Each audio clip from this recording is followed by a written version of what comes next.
देखो बच्चों, क्वेश्चन है, अ mixture of oxygen and ethyne is used for welding. तो देखो हमें पता है वेल्डिंग क्या होती है बच्चों, कोई भी दो तुम्हारे पास मेटल्स है, अलॉयज है, अगर हमें उन्हें ज्वाइन करना है, ठीक है, जैसे दो रॉड है, हमें उन्हें ज्वाइन करना है, तो हम क्या करते हैं बच्चों, इस पे बहुत हाई टेम्परेचर लाते हैं। उससे क्या होता है, यहाँ पे जो हाई टेम्परेचर होता है वो कितना हाई होता है, that is around 3000 degree Celsius. ठीक है, इतना हाई होता है, जिससे क्या होता है, मेटल अपना मेल्टिंग पॉइंट रीच करता है और इट स्टार्ट्स मेल्टिंग डाउन। ठीक है, जब वो इतना हाई टेम्परेचर जाता है तो क्या होता है, ये मेल्ट होने लगता है। तो उस वक्त क्या करते हैं, हम दूसरे मेटल को या अलॉय को लाद के इसके पास दोनों को ज्वाइन करा देते हैं। ठीक है, फिर उसे कूल होने देते हैं। तो क्या होता है, ये पूरा एक सिंगल एंटिटी बन जाता है कि तो हमें पता भी नहीं चलेगा कि ये दोनों चीजें पहले अलग अलग थी, कि अब वो सिंगल बार या कुछ भी अगर हमें करना हो तो वो चेंज हो जाता है उसके अंदर। ठीक है, क्लियर। तो दिस इज एक्चुअली वेल्डिंग, ये वेल्डिंग होता है। ठीक है, तो बच्चों वेल्डिंग के लिए क्या यूज करते हैं हम, ऑक्सी एसीटोन टॉर्च होती है। इसमें क्या होता है बच्चों, इसके अंदर ऑक्सीजन होता है तुम्हारा और इथाइन होता है। ठीक है, इथाइन क्या होता है, कार्बन कार्बन ट्रिपल बॉन्ड। ठीक है, सही है, ये तुम्हारा इथाइन हो गया।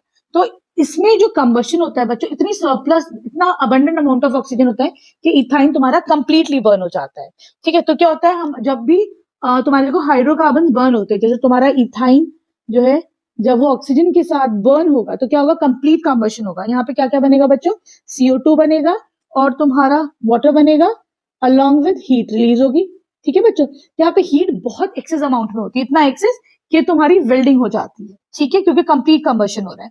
लेकिन बच्चों अगर हम वहीं पर अगर हम इथाइन लेते हैं, ठीक है, यहाँ पे तुम्हारा कंप्लीट कंबशन हो रहा है, इसीलिए तुम्हारा जो है हीट बहुत ज्यादा अमाउंट में मिल रही है तुम्हें, कंप्लीट कंबशन हो रहा है यहाँ पर।